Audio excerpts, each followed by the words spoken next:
Cute-cute ni Sungit, oh. Nakahiga sa malaking teddy bear. Diba? Kala ko wala siya dito eh. Dito pala tong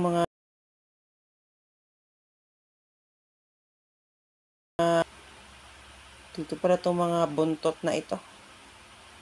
Yung isa narito. Sa may tabi ko. May puwit. Miming! Ay, laki ng bunganga. Ang laki nga. Ano, ayaw mo na. Wala nang aircon eh. Pinatay na. Parang ang ano ka. Ano? Uwi ka na? Bye-bye. Bye-bye. Di pala. Kala ko na bye-bye.